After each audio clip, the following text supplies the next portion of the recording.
So good evening. Hello, everyone. Hi and welcome. Thank you for joining us tonight. I'm sure almost all of you know me, but my name is Claudia and I'm the director at Kuma International here in Sarajevo. First of all, also happy International Women's Day to the women that are joining tonight, but especially to Smirna Kulenović, our guest tonight here at Kuma. Smirna is an artist, activist, and curator from Sarajevo. And she is also the founder and artistic coordinator of two different projects. One is Dobre Kote, and the second one is TAZ 22. And she's currently finishing her master's degree at the Department of Interface Culture at the University of Arts and Design in Linz in Austria.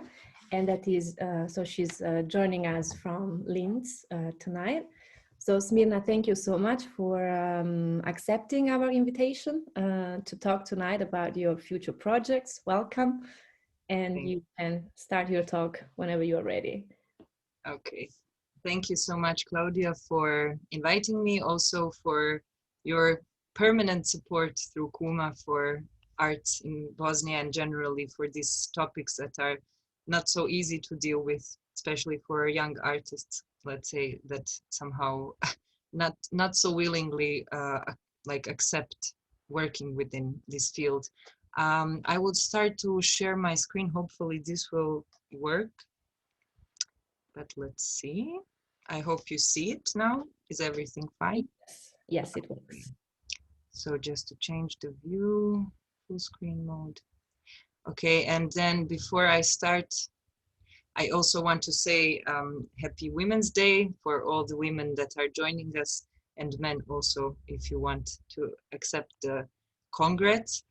I'm very happy that I'm actually having the opportunity to do this talk here today on this very special day, because the event that is planned for April is also happening on a very special date, which is the 6th of April, which is considered the day of liberation of the city of Sarajevo, and also it is the day of Sarajevo. So today I got very good news also from the not just from municipality, but also the mayor of the city and the entire city hall of Sarajevo, where they stated that they officially recognize the project as a part and as the main component of celebrating the day of our city on the 6th of April, and also that they are going to help us in terms of producing and also flowers and all these things that you will see that we will need.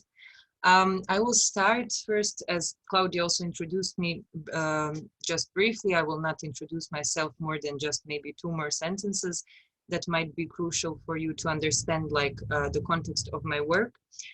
Basically, I'm currently finishing a master's degree here in the University of Arts and Design in Linz that deals with the topic of embodiment of trauma. So this embodiment of trauma between humans and landscapes, and of interaction between humans and landscapes as a tool that contributes to healing and regeneration of trauma. So of course, when we talk about Bosnia, we talk about post-war trauma most often, also traumatic experiences that are related to violence, not just towards humans, but also towards landscapes and land.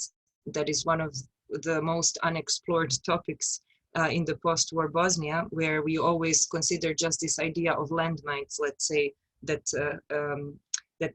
are within the land as a traumatic consequence. But for me, there is many more layers of embodiment of this trauma within the land itself, and not just landscape, but also the entire ecological system, animals, insects, everything, and us humans. So this work is also going to be one of the main works that will take part in my own artistic research and the book that I'm preparing about these topics, since this is something that I deal with for quite a lot of years now. The name of the work that I initially started, which the first part of it happened in February, was Our Family Garden, which is part 1, and Our Family Garden part 2 is going to happen in April, as I said. as a monumental interactive public installation and performance with 100 female participants. We are very kindly supported also by Kuma International, which is organizing this talk, and they will help us document the entire artwork. So first, before I go into details of the final work in April, I want to clarify a few questions that have been coming up related to the location of the work. The location of the work is in Zlatište, which was during the war the first line of defense of the Bosnian army that consisted out of volunteers and civilians that self-organized very quickly in order to create this line of defense and not let the city fall completely.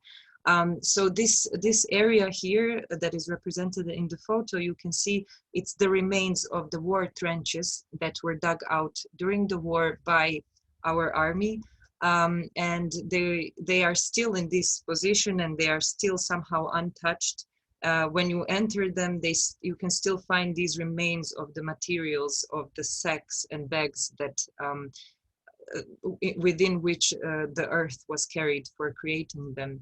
Also, I want to make it more clear for people that were asking about landmines, because this is a very, as I said, a traumatic thing for the land, and everyone in Bosnia is immediately reacting when you say war trenches. We are all thinking like, okay, no, are you going to dig in the landmine field? And I mean, of course not. This location is not in Trebević Mountain. So this location, as you can see in my very bad red paint sketch, it's right here above Vranjače and above this big neighborhood Solbunar, which is also the neighborhood where I grew up in my grandmother's house. So basically, it's if you are in Skanderia, and for people from Sarajevo, from Skanderia, you can see this rock that is always light up during the night. And that is the rock based on which we are going to work. And there is this like, the trenches belong to Federation of Bosnia. And this location currently doesn't have landmines, and it also didn't have in this part 20 years ago. And also 20 years ago in 2000, the year 2000, the location was fully demined. So it's 100% safe. Even the city of Sarajevo, they built stairs that lead from this neighborhood into the location as a way to promote just interaction with this space. So we have today people, you know, taking cows and sheep out to eat grass in this location. We have tourists coming. We have also like the local people coming to look at the view. So now I'm going to just show you a little bit more, also in a very bad paint sketch. You can see even from Google Earth, we can see this line that I marked with red dots, which represents the trenches that are dug out so many years ago during the war and that are still present as a like form that exists within the landscape. So basically the trenches that I plan to work with in April are these ones here that are the closest to the rock and not the ones that are going up. Also, another interesting fact is that this is exactly in the line that separates two entities of Bosnia, which is Federation of Bosnia and Republika Srpska. And it was also during the war, this line, the border line between the army, this improvised, let's say, army of Bosnia that was defending the city, and JNA and Serbian paramilitary forces that were attacking the city and throwing grenades and shooting and all these things that we know that happened during the war. So as a very important context, I want to talk about the social context where hundreds of civilian men from Sarajevo have been volunteering on the first line of defense every day, risking their lives. A lot of them lost their lives also in order to sustain the resistance of our city. And these two photos are just like archive photos that show this location during the war, where we can see how, based on even stories from my family, where my grandfather was the person who was a part of these volunteering forces of Bosnian army, he was telling me stories where even like they were sometimes only 3 men in the Bosnian side defending the city. So, and of course, if the other side knew that for one night there were just 3 men defending the entire city, probably it would be much easier, you know, to penetrate into the city and destroy everything. So it was very, very a painful topic, not just for my grandparents, my grandfather who was a part of it, but also for me, because it was the first memory that I have. I was born in the war. Now it's very important for me to talk about this personal context because it's the reason why I'm still trying somehow to create this resolution of this trauma, not just for the society, but let's say first for myself, and then through myself also understand how I can do it for the entire society. The personal context I want to talk about is also my neighborhood, like my initial neighborhood, which is Grbavica, and shown in the photos you can see the state that Grbavica was in during the war, and also some of you might know that it fell, so it wasn't a part of the line of defense, because suddenly Grbavica was occupied and all the people that lived there had to leave their homes, or they were murdered, and the women that were found in the location were raped. Also, Jasmila Žbanić with her film is very well talking about the topic of the new generation of children born after the war who have to deal with this trauma. So because this was my original neighborhood where I couldn't live anymore, we lived in the house of my grandmother during the war, and I as a child was also raised there. And now I just made this map again to show like this red dot where my grandmother's house was, and then this bigger red circle where the first line of defense was during the war, where my grandfather used to go every day to defend the city. And then the yellow dot is the initial neighborhood where we couldn't live anymore for apparent reasons. So basically, this location was in my childhood the first location where I went to have a picnic, which is somehow, you know, from this perspective, it's very absurd. And as a child, of course, I couldn't understand that there was some traumatic and painful experiences related to the space. But only after I realized that, you know, me and my grandmother would go there to have a picnic and lunch and observe the city, because the view of the city is amazing from this location. But the more I grew up, and especially today when I go there, I cannot even stay for 5 or 10 minutes without starting to cry. So the last time that I was in Sarajevo, which was in February this year, I have visited this location again, and suddenly I just realized that it is somehow my task to do something about it, because for all the years after the war, the location is completely abandoned and forgotten. There is absolutely no memorial for any fallen defenders of Sarajevo, and no memorial of what happened in this location, like whatsoever. Also, of course, it is known through local people as a place where you can go and observe the beautiful view of the city, but not more than that. And I think that everyone in these neighborhoods also still carries a little bit of pain related to the area.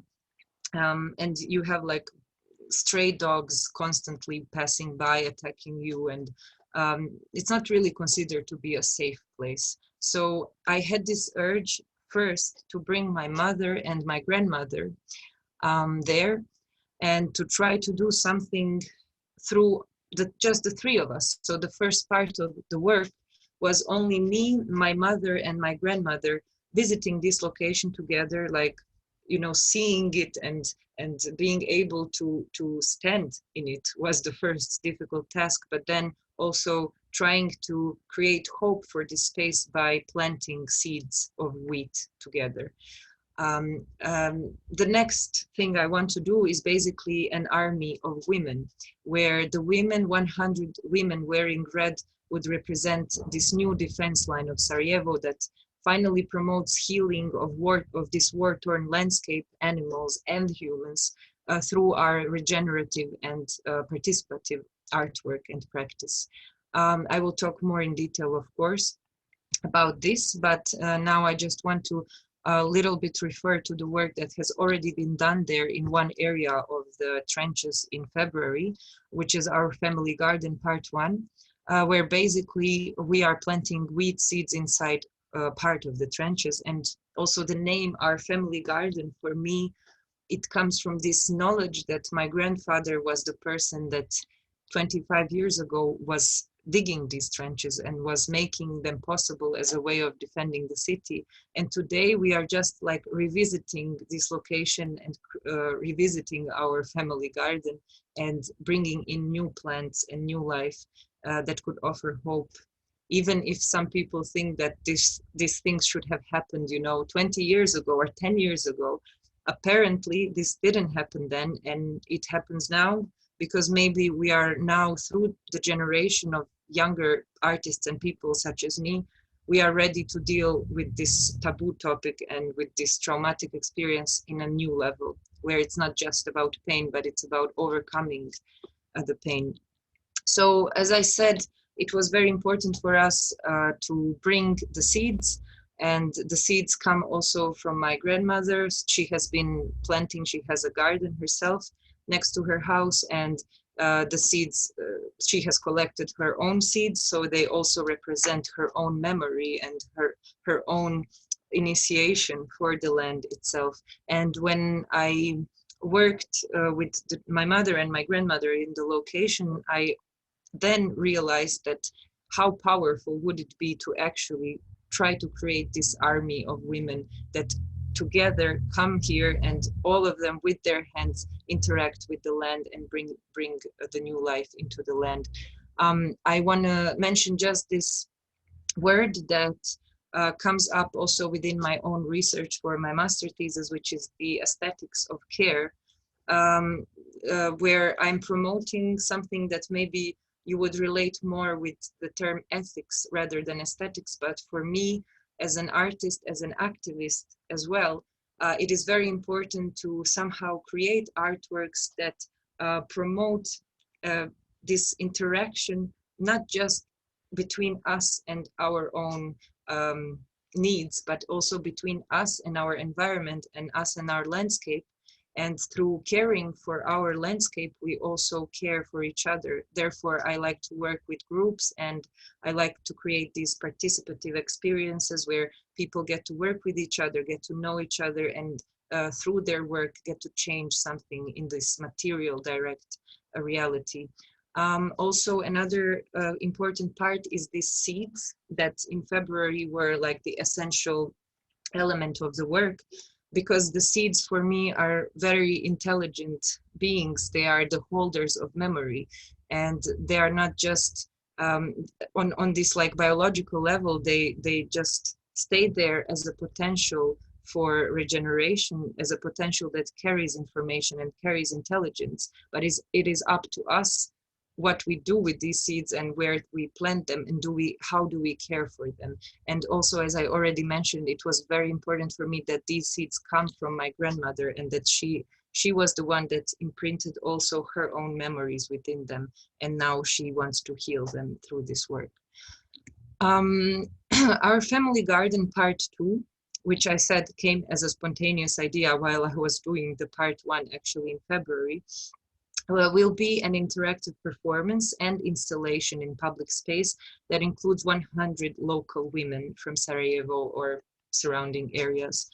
And this is an idea that I was very actually overwhelmed by the reaction of the people and of the women that now are participating in the project, because I just posted 3 photos on Facebook and on Instagram, I think. And I just wrote my personal story about this location, and I wrote like, why am I doing the work that I am? And suddenly there was so many reactions, so many people commenting, so many people really feeling like a part of this work, because for some reason they really felt that this was something that needs and needed to be done, like also years ago. And then I opened a call for women that if they want to volunteer and participate in the project by coming there and wearing just like a red top and planting calendula together with us in the trenches. And also I was very overwhelmed. It was in 1 week that I've received like 80 emails with women that are even taking their daughters out of school that day to participate, or bringing their mothers, their grandmothers. And this was also for me important, that it's a work that includes the whole family, so that it's like all the generations of women coming together to heal the land. And as I said, it's an army of women. And this is why I get this question, like, why it is just women? Yes, because we know what an army of men did and is constantly doing. That army consisting only out of men promotes usually, let's say, not generalizing, but somehow is associated more to war and to violence. But offering this alternative idea of an army of women, I think it's very, very important. And also there were many women that wrote to me from their own pain, like because they lost their husbands or their brothers or their sons even in this location. So they really want to commemorate these bodies.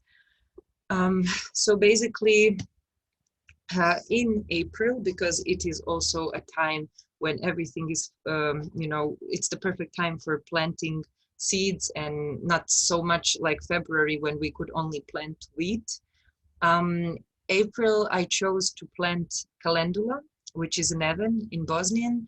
And there is, for me, all the meaning of the work is basically within this plant.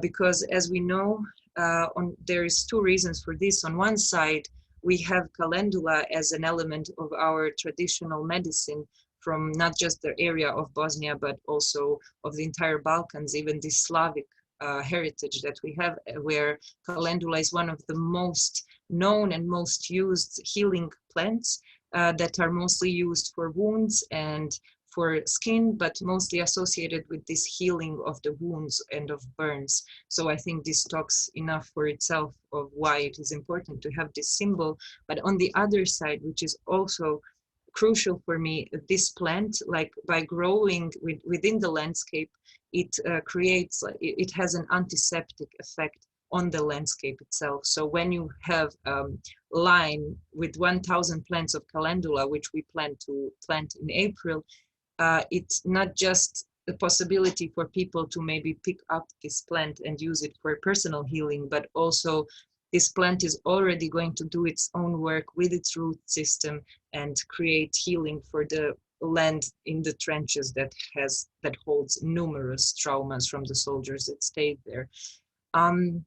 So I think that, yeah, I'm trying, this is also a part of my research, like trying to find political meaning in plants and how plants can become political and how plants can change like the social dynamics.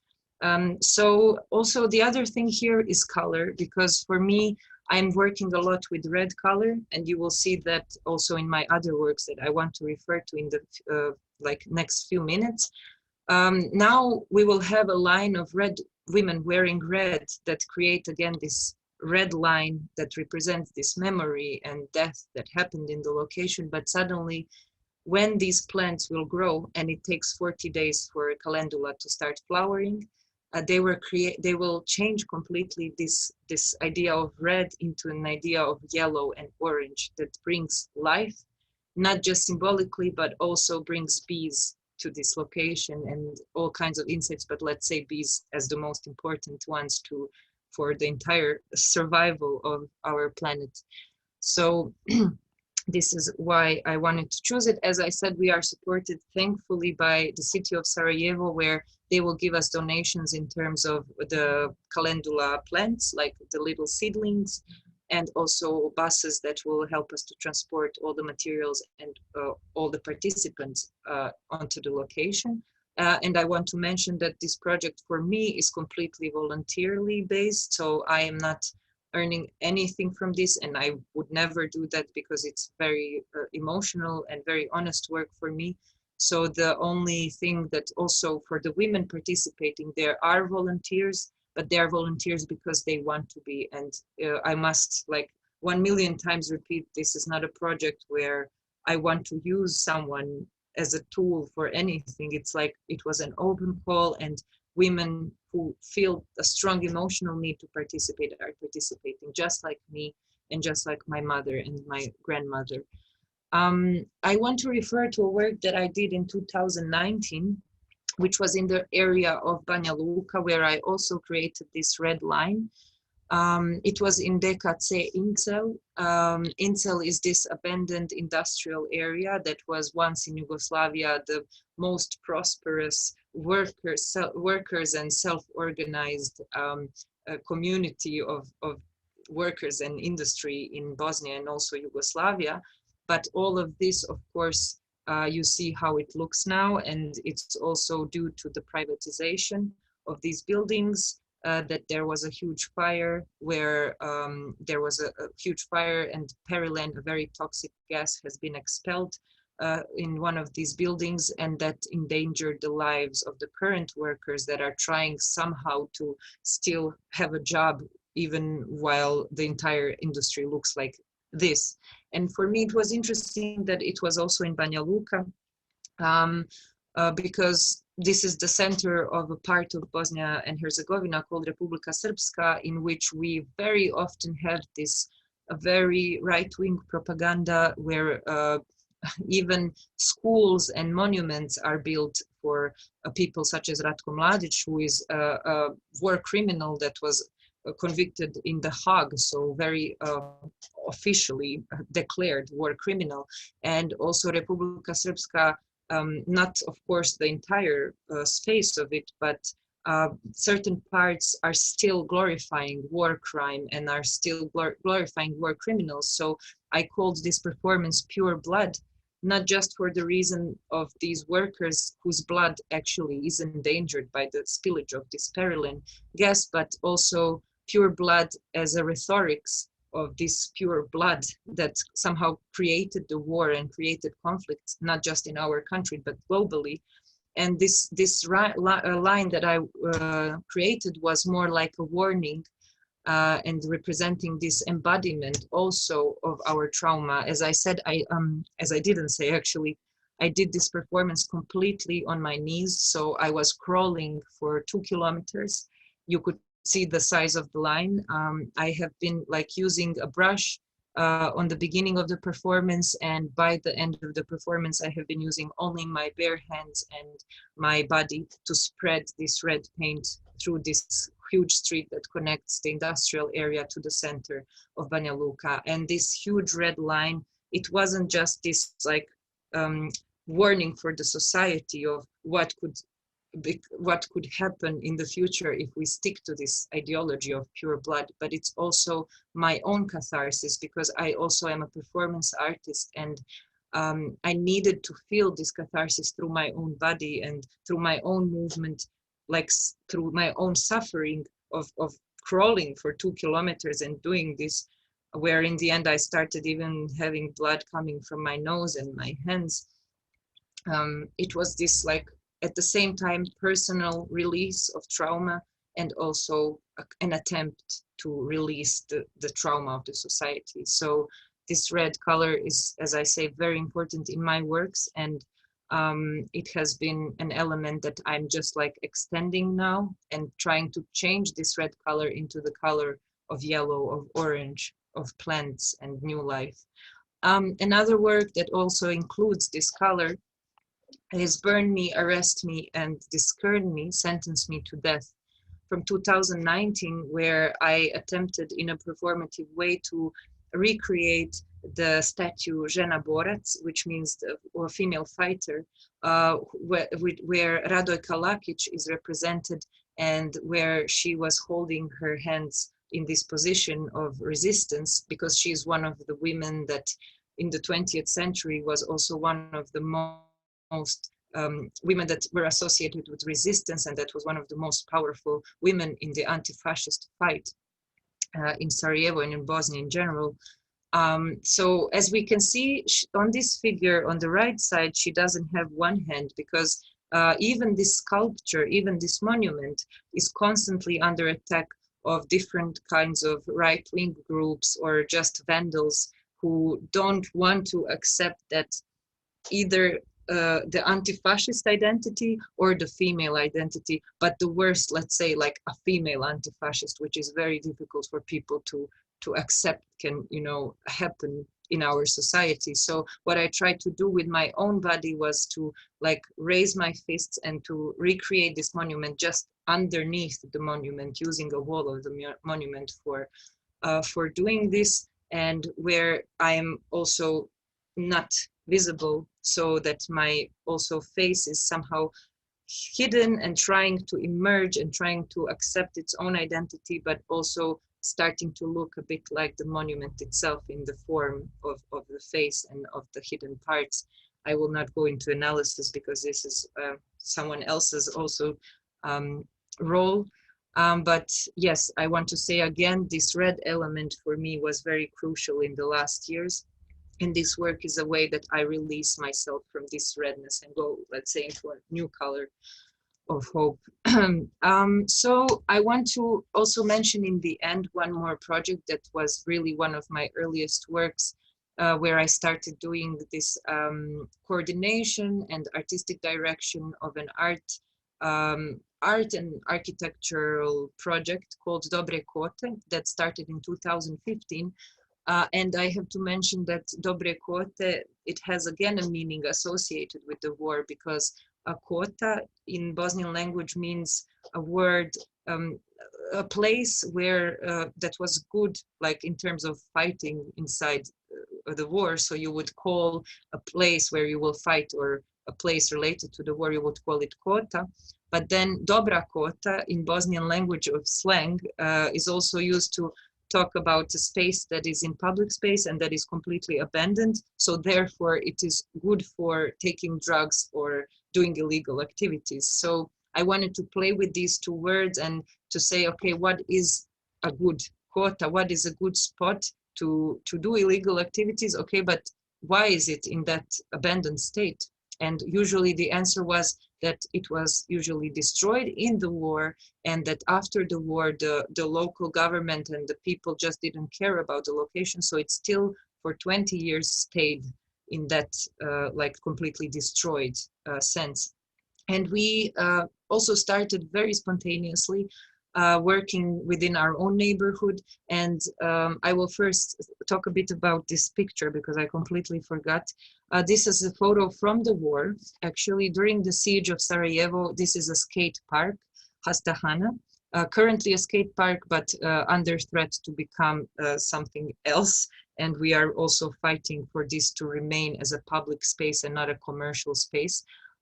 Which is why I'm also referring to this photo when this entire area of the park was just community gardens, because in the war there was this culture of creating community gardens and planting vegetables and planting food in general, because what else can you do when you are under siege for 4 years? There is no way to receive food other than this like UN donations that give you cans that are 50 years old. So people really needed to have this culture of community gardening. And this is something that we wanted to revive through our project, where we also started just in one location and ended up having like more than 100 volunteers and doing 10 locations in city of Sarajevo that were during the war in some way destroyed. But then we try to work with the community, use participative design to understand what would be the best way to to bring new life into these locations. And most of the times it was either for children parks or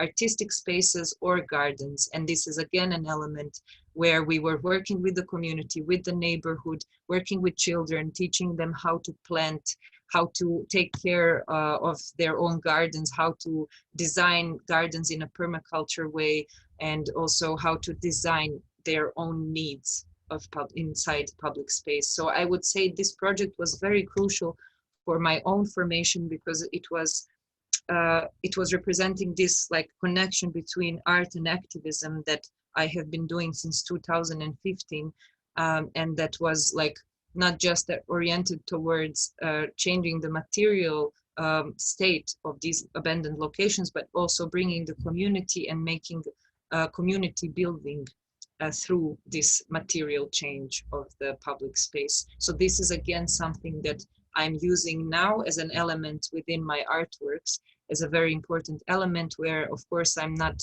unfortunately so much anymore in Sarajevo, but I really want to be in the future.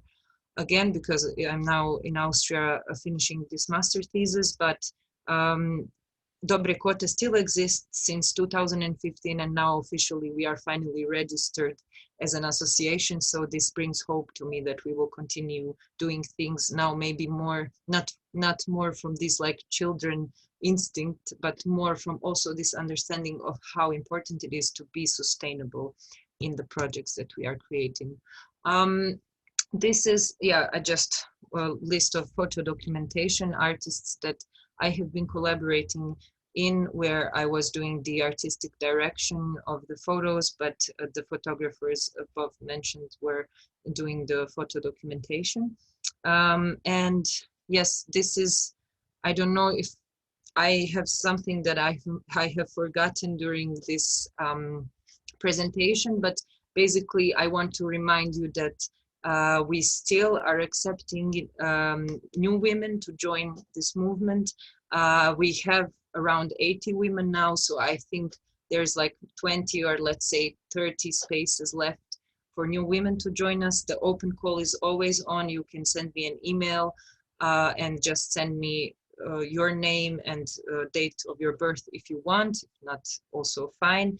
And also if you want to invite women from your family to join us, that would be very beautiful. So now I would stop sharing and also open the space for Q&A if Claudia wants to ask, or if anyone from the audience even has a comment or question, I'm here. Thank you. Thank you so much, Smirna. It's been an incredible talk, and it's I knew about the project, but it was really amazing to just listening to you explaining them and looking at those beautiful pictures. I just want briefly to apologize. I know some of the people in the audience tonight, they had some trouble joining Zoom. I'm happy you made it. And but the video, we are recording this talk tonight, so we will upload it on Kuma YouTube page tonight or tomorrow at the latest, so you will be able to catch up with it. If there is anybody who would like to ask any question to Smirna, you can, yeah, Caroline, maybe you can just turn on your phone and jump in. Yeah. Okay, hi, thanks for your presentation. I'm in UK, Manchester, but I have been to Sarajevo and visited sites. So what's the reaction to, you know, the earlier project as well from people? I know some of the sites look derelict, but what are the reactions to people that aren't involved in the projects, if that's okay to ask? Mm-hmm. Yes, of course. I mean, starting from this project of the restoration of public spaces we did with Dobre Kote, the reaction was really, really positive.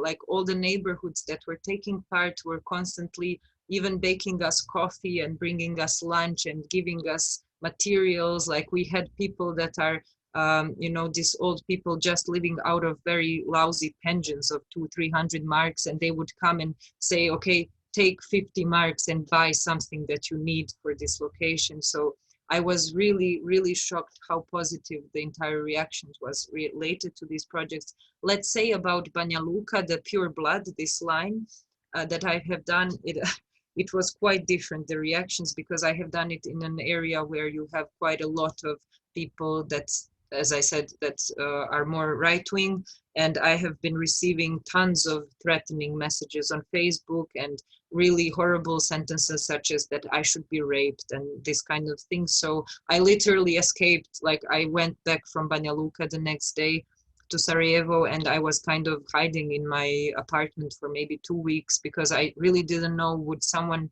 you know, from these anonymous messages on Facebook actually do something in reality. So it's been, of course, in Bosnia, it's very difficult to talk about these topics because we are still a traumatized society that somehow prefers to be silent and not talk about it than to for someone to point at the problem directly. So yes, this is two opposite directions I've been constantly having. Yeah, thank you. Smirna, I would also like to go back to the project, Our Family Garden, and ask you about your mom and your grandmother when you first approached them and explain what you wanted to do. Just, you know, because I'm sure the project triggered many memories from that Yes. also. So I would like to know what was the experience of working with them. And also, if you have, regarding that performance that you will do in April, whether, my question would be, what do you expect from that performance? And if you think working in Sarajevo for you is a safer place than working in Banja Luka. I know for some of us, the answer is quite obvious, but if you could just give a short context. Yes, of course. Like the question about my mother and my grandmother. I mean, for them, it's very emotional just to go there. And even though it's like 5 minutes from the house of my grandmother, it was, you know, when I saw her there, like after 5 minutes, she was almost crying, and it was still, she was in fear to even touch these trenches and to start digging and to put plants. So thankfully, there is always this like relationship in my family between these weird, very difficult topics, and then me being like the weirdo that is doing this kind of things and inviting my family to participate. So I could also somehow benefit from that position, because my mother and my grandmother were first telling me, oh my God, you are so crazy. Why are you going to war trenches, putting seeds? And before we arrived, they were actually making jokes about it, as we do in Bosnian society. We make jokes about everything. But then when we arrived, it was so heavy for all of us that, yeah, we were barely talking and we just did the work. And after we had a lunch, and then they were also starting to share more memories from the war, and also from how my grandfather, when he was coming back home in the morning very early, tired from an entire night, sometimes spending the night inside the trench, like where the water is like 1 meter until here, and you have to just sit there with the gun. And it was, yeah, very much opening for them, which for me led me to this conclusion that in this work in April, I want to use video also as a documentation, where I want to talk not just with my mother and my grandmother about their memories that come directly out of this activity, but also to all the women that participate and that want to be filmed, because many of these women have written to me, even within the email, like paragraphs and paragraphs of what happened to their family in the war in this location. And I feel like they are just bursting to share this with someone. And I would really love to have it also as a document where we can just see portraits of different women with different backgrounds and different traumas, like talking about why they decide to do something like this now. Yeah, so I'm expecting it to be very emotional in April for all of us. And I mean, I'm not sure even how I will deal with it, but I have to be very strong, because then I have to be like the strong point for everyone else. But yeah, I'm a bit also, you know, it's Sarajevo, the location. It's not Banja Luka, but we are still on this border between two entities, and we are still between this border of whatever this imaginary line is of Republika Srpska and Federation of Bosnia. Even though this border in reality doesn't exist, you can just find it on Google Maps and in our geography books, but there is some fear in me associated to, you know, will there be a person that will on purpose come there on this day to destroy something? And unfortunately, in Bosnia, we are always aware that there is a potential possibility of this, which is why I'm very happy that the city hall of Sarajevo is now officially going to help us produce the work. So they're going to also have ambulance, police, and also we will follow all the measures related to coronavirus, which is something that maybe I forgot to mention, but today I have received this also news that if the situation stays like this, we will only, you know, be socially distancing, having masks and using gloves to avoid any kind of problems, and not having an audience, of course. But if there comes a lockdown in Bosnia, I mean, apparently the entire program of 6th April has to be moved for another date. But yeah, this is something we are aware of in these times of the pandemic, and we have to work with it. Yeah. Is there anyone else that would like to ask a question to Smirna? Enes? Yes, hi everyone. Hi. Smirna, it was very interesting to listen to you. My question is actually regarding what you just mentioned, because we are aware that maybe certain areas are in greater danger than others. And does that factor in when you develop an idea? You maybe have to change parts of the work or the parts or the way you approach creating this artwork based on that. You mentioned that people sending you threatening emails and these terrible, terrible things. So does that factor in when you develop an idea? Thank you. Yes, of course. I mean, because I work with this, thank you for the question, because it's very important.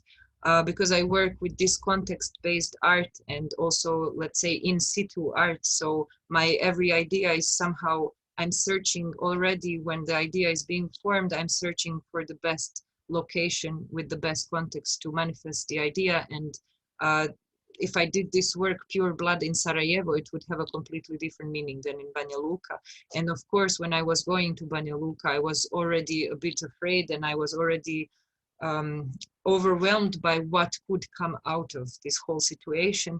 And also by deciding to work now on this border, I'm very aware of the potential issues that could rise, not just on the level of the day of the performance, but I could imagine somebody coming there the next day and taking out all the flowers. That is the least problem, or harming me in some way. Because recently there was this, a few years ago in Zlatište, there was this thing where they were trying to put a big cross for the Serbian army soldiers, and then there were people coming there to destroy the cross. So also this area is in this attempt to understand, like, on which side are the victims, and like who is a hero, who is a war criminal, which is a constant dichotomy in our country, unfortunately. So yes, I would say I always go from the idea of the location itself and what it could bring in terms of not just benefit for the artwork, but also the context of where I'm also endangered and where the participants unfortunately could be endangered, where yes, I also really, there will be police and we will secure the whole location in the best possible way, I hope.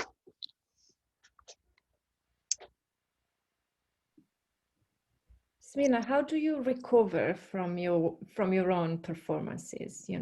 You talk about trauma and how you're trying to talk about that trauma that is still very still lingering within society. But then when I look at you crawling in Banja Luka, then I feel like you're kind of causing trauma to your own body, and I wonder where also do you find the strength to do such performances, to carry out such project, and also this performance that you will do in April in Sarajevo is such an amazing project on so many different levels. And as you say, yes, it's emotional, but it's also, it takes some brave and courageous person. And because today also is International Women's Day, but I'm happy it's a young woman carrying out this project. But I would like to know, how do you deal with this? And, yes, that's my question. Yes, well, it's been a big part of my works with performance art to somehow to challenge my own, not just body, but also consciousness in general, in overcoming this trauma through exposing myself to very difficult and dangerous situations where, as the performance in Banja Luka, I was like, my knees were completely in blood when I finished the performance. And the end of the performance, I stood up and I started crying, and I just got tons of energy from somewhere within me, and I managed to run back for the entire 2 kilometers to the end of the work, which is something I didn't plan, but there was just so much of something within me that gave me this strength. And I think it mostly relates to my personal, like, let's say, spiritual practice, where I also come from this kind of Sufi heritage. And there has been this practice of the dervish dance that maybe some of you are familiar with or not. It is a practice where the dancer is basically revolving in an anti-clockwise circle for even hours sometimes and not feeling dizzy and not falling down.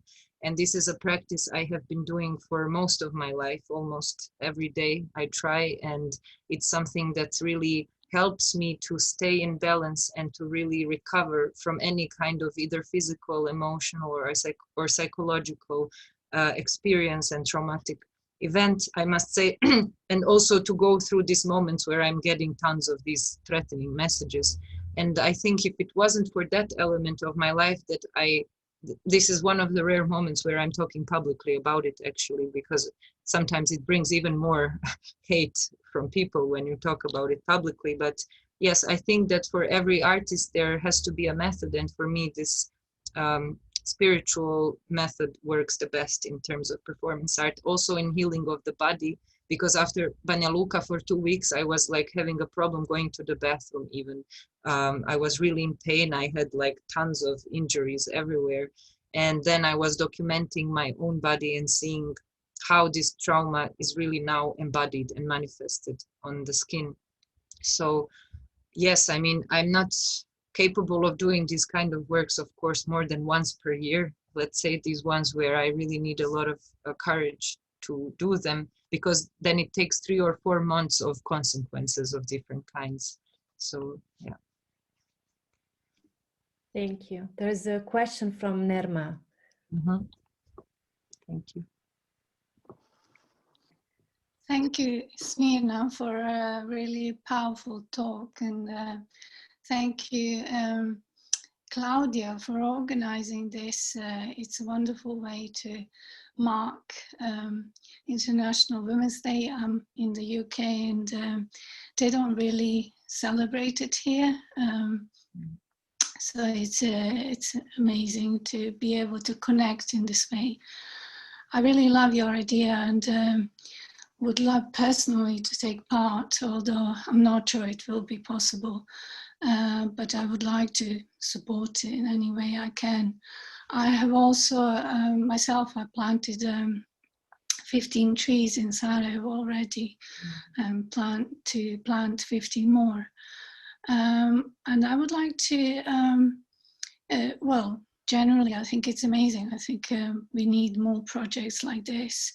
But I wanted to ask you if you could kind of explain a little bit more about the logistics, and also how will you ensure that the plants actually take off and you know, that they bloom, that they produce flowers. Yeah. Thank you for the question and for the support, of course, and happy Women's Day. It's a very good question, because this was one of my main concerns, which is why I decided to ask the City Hall for help, because we have this cooperative in Bosnia that is called KPK Park, and it is like a main public cooperative for taking care of green areas and parks and planting things. So basically, in cooperation with them, first of all, they are the ones that will grow these 1,000 seedlings of calendula in their greenhouses, and then during the day of the performance there will be people from KPK Park, which are professionals that will help us to make sure that everything is planted in a proper way. And then, of course, in terms of sustainability, like calendula is a very sustainable plant, so it doesn't need someone to always come there and water it. But in the beginning, when it just is starting to like spread its roots, there will be like regular checks from KPK Park on this location, and they will make sure that the plants really have rooted in. And another thing is that calendula itself, if nobody's picking the flowers, it's going to spread the seeds. So it's going to just regenerate itself in the generation and leave more seeds for the next year. And hopefully then again, we will have calendulas starting to spread in this area. And yeah, as I say, the most important part is that we have now the municipality and the community involved in the process of making sure that the plants are well. And of course, making sure that nobody like comes there to take them out, which is my biggest concern. But this is something I cannot. Cannot put a fence. So I wish I could. I mean, there's also this question that is very funny that I got from a friend of my grandmother who lives in the neighborhood, and he was saying that he's usually bringing the cows in the area to eat, and then he was concerned how how he will prevent the cows from eating the flowers. And then there were these stories like, because it's like 2 meters deep trenches, and then he even came to the point where the cow will fall into the trench because of the flowers. And there are so many, you know, things that could go wrong that I have to be aware of, but that I really hope will not. And then I told this neighbor, when I come to Sarajevo back, I will talk to him and we will figure out this cow thing. So yes, and yeah, as you said, for me, plants are somehow the best monument because it's a living monument. And if we are able to continue taking care of them, then it's something very permanent and much better than like a sculpture made out of bronze or a concrete, or yeah, that's it. Thank you, Norma, for your question, and thank you, Smirna. I just wanted to add that the open call for all women that would like to join the performance in April is also published on Kuma website, so you can also find there all the information. Is there anybody else that would like to ask a question to Smirna? There is a comment from Lovorica, actually. She's thanking you for sharing your work, very powerful. Thank you. Lovorica, I think Professor David Pettigrew would like to ask a question. Okay, thank you. I had to just unmute. Yes. Sorry. Well, I want to thank Smirna very much, and also Claudia for hosting the meeting. But thanks to Smirna for such inspirational artwork. I guess I had a kind of a comment that perhaps she could respond to, but I was just thinking about the way you're making spaces visible, like this interesting idea of the Dobre Kota, making history visible and known, in a sense, fighting for memory in the trenches, making people visible, especially women, as part of your family project. And I'm not sure how to say that, making trauma, you know, felt, and somehow making silence audible, and palpating these interstitial spaces, fighting for memory and resisting denial. So I just wanted to thank you for your courageous work, and happy Women's Day. Thank you. Thank you so much for the comment, and also for all your work that you are doing with your writings and essays about Bosnia and about this whole ideology, unfortunately, of denying war crimes and denying the war that we have been living in the last years. So thank you very much.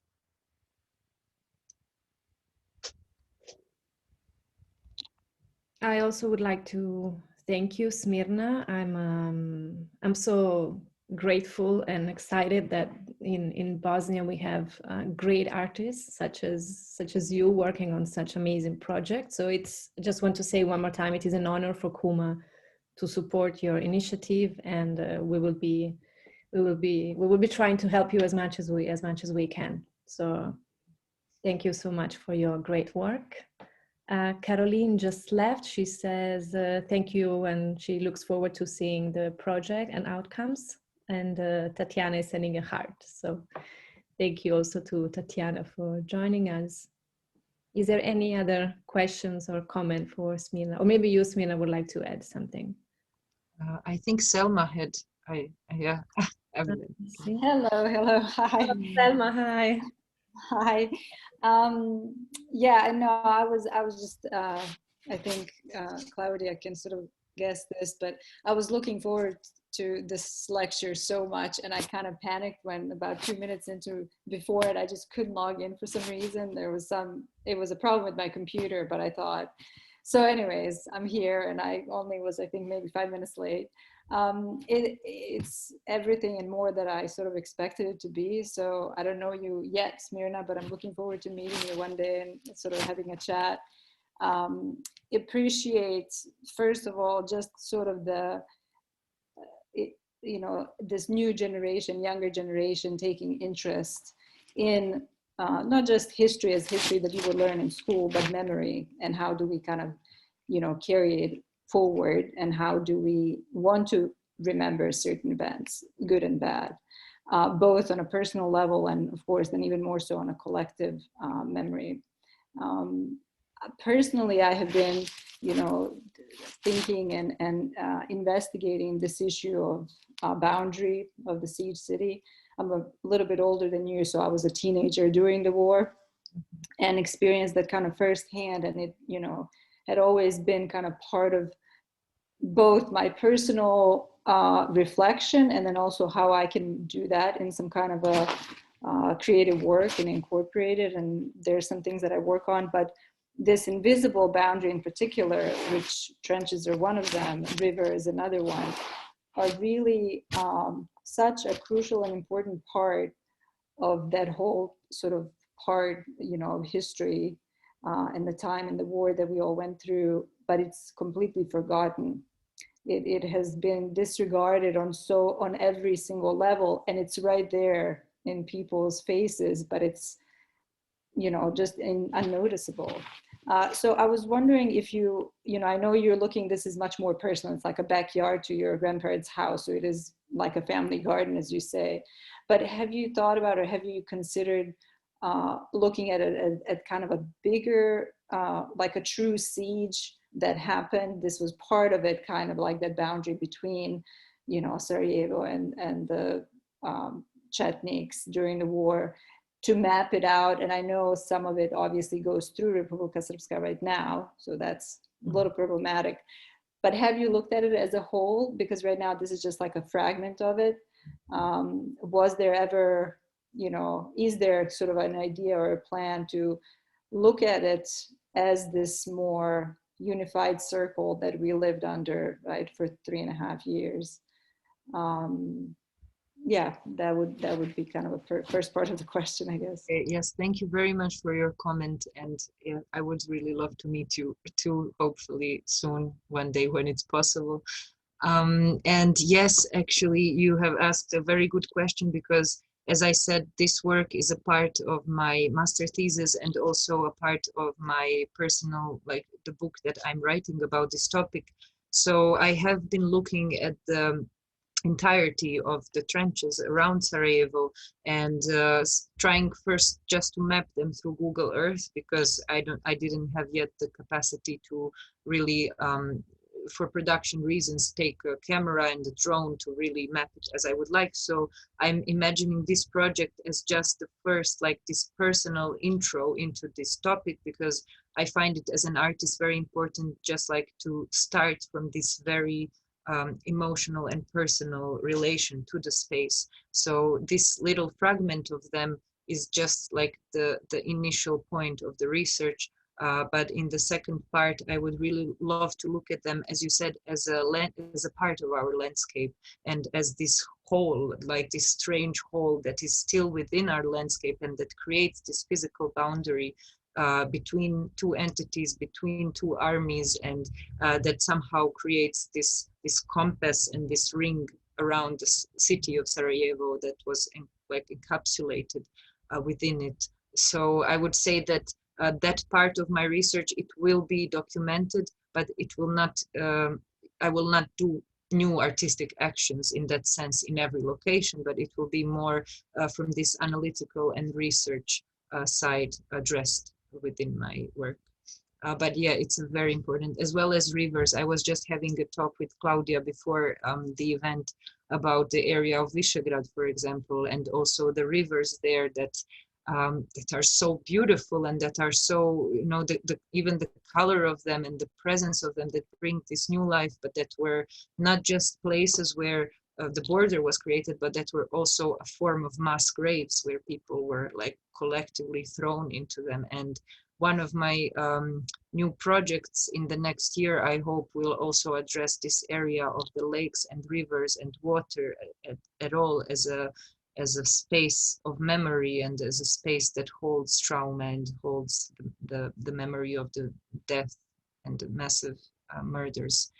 So yes, and I think it's very important to take this angle of the landscape and see everything through that. Somehow I was very inspired 3 years ago by Haris Pašović film that was called National Geography, that was about Srebrenica, where he decided to just visit these locations where the mass graves were and film them in a normal sunny day in July, and just without any words explain this silence and the horror of the locations that now somehow are taken over by nature and the life is present again, but there is still this silence. And yes, this was like still one of the most powerful works about Srebrenica that inspired me to go in this direction. I just have a kind of a follow-up question. Do you think that there's a way to preserve more of this kind of the siege line around Sarajevo? Because, you know, there's some parts that are simply changed over these last 25 years, in particular, like in Stup area, right? Azić, Otes, that was the front line. And it's built up. It's another little city there. There's absolutely no trace whatsoever of the trenches that existed there. So like Google Map wouldn't really show anything now. If there's some archives of, let's say, Google Maps from then, or some maybe aerial images like the UN or whoever has, could be maybe useful. But on site now, that memory is erased. The only one that exists is from people that were there, that were fighting, that could possibly like reconstruct it in some ways, but probably not accurately either. So what do you think, like how could we either, you know, obviously the city, there's this whole thing about memorials and how things are being preserved. That's a, you know, a whole other discussion, but even like artists individually or citizens really as this collective memory, how could that siege line be articulated through either some kind of organic installations as what you're doing, or more kind of, let's say, permanent installations, or even like seasonal, you know, considering that like vandalism and things happen on both sides so frequently that some things just wouldn't last. So they would be for a few months or a year, and then they would have to be removed because then they become more hazard than, you know, what the initial thought was. So do you, like, I guess the question is, considering all the elements, right, how do you see some small steps that could be taken to start to really add on? So like you starting with the fragment of the siege, how could that line continue in areas at least that it's visible, or as a scar that landscape is existing, and then imply in the areas that is something completely different and build up this notion that the siege was there once? Yes, very, very important topic that I have been thinking about, and actually just not concretely with ideas, but just like small fragments of brainstorming that I had somehow with myself, where I was first questioning which kind of plants to even put within these trenches. And one of my first ideas was related to this like permanence or impermanence, because organic installations themselves, they depend on the species that you grow. So I was thinking about the first action that would involve these calendula plants that also they hold so much meaning, and they are very important to start with, and they also are able to reproduce, and hopefully this will happen with their seeds. But then I was thinking in other locations, I mean, I would really love to see more living monuments and more organic installations that maybe where we will just smartly think about what we plant. So if we could create this these trenches as a line that is always somehow filled with a certain kind of plant, where if we talk about trees or shrubs, that grow and that are more violent and more permanent, then maybe this is something that could stay more even within our destructive society. I was even considering before calendula, I was thinking about hawthorn, which is blog, which is also not just in our medicine, but ancient Chinese medicine, one of the most healing plants for the human heart and for everything in general. But as it grows into a shrub, and it has a lot of little thorns, so it's not so accessible or easy to destroy, which might be a good way to approach it in our society. So like, I would love to see more plants maybe in these locations that could permanently grow and grow taller and wider each year. But then another approach I was thinking was also, because I'm working in the field of permaculture design and gardening, and like personally as my hobby, and doing it everywhere I live, thinking about this as a space where water could be collected. And in permaculture, we have also this approach of making these fake ponds with just a simple way of digging and then placing clay and sand so that the water would be preserved. And I was even imagining some trenches that would be like filled with water. The rainwater would enter, and then also the plants that grow around would benefit from this water and be able to spread more and to have like a new kind of ecosystem within the water itself, with different kinds of plants and maybe smaller animals. That's another level. But looking at like that, I also was, because even when you see it through Google Maps, the ones that are able to see now, they somehow look like a very organic line that a river would make or a stream would make. So maybe it could make sense. And I would love if the city or if anyone would be like interested in supporting a project like this, because of course it would involve a lot of work and a lot of infrastructure to do something like that. But yes, as a way of preserving memory, I would much more rather go for this organic sculptures, monuments, or and really thank you for your great questions, because it's all what I'm thinking about and in doubts about. So these answers are like clarifying it for me as well. And yeah, it's very good. Thank you, Selma. I'm happy these online talks are always a great occasion for brainstorming, especially at the end of the sessions. So if there is any other question to Smirna, if not, I think we can wrap the talk up. So Smirna, thank you so much one more time for being with us tonight, for the great work, for thinking about such performance that will happen in April in Sarajevo. So Kuma is here. We will support you as much as we can. We'll be in touch if you need anything. And again, the open call to join Smirna is also on Kuma's website, and this video will also be published either tonight or tomorrow at the latest, so people can catch up. And Chloe is saying thank you and sorry for being late. Chloe, you don't worry at all. You'll catch up with the talk when we publish it, when we publish the video online.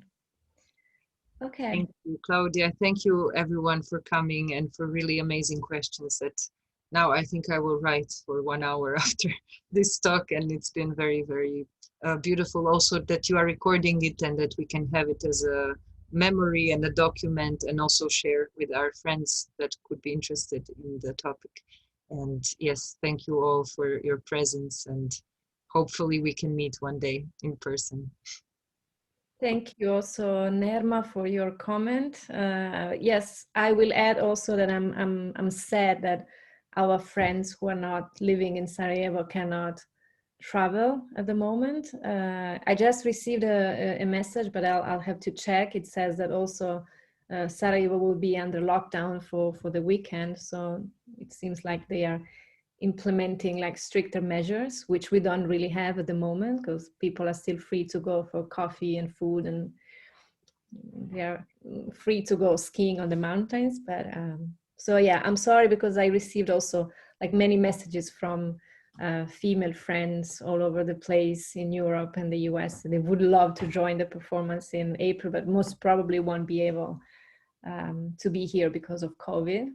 So possibly this will become like a ritual that you will do like every year, you know, so people that cannot catch up this year, then we can, you know, explore other parts of the front line, as Selma was suggesting, and who knows, this project could last, you know, for the next 20 years, possibly. We'll see. Yes. Okay, thank you so much one more time, Smirna, and all of you that join us tonight. There will be another talk, so we will continue with these online talks with Kuma for the next couple of months. I'm not announcing tonight who our next guest will be, but I will do it in the next days. So we'll keep you posted. Thank you so much one more time, and see you soon. And take care of yourself, all of you. Thank you. Bye-bye. Thank you. Thank you so much. Thank you. Bye. Thanks.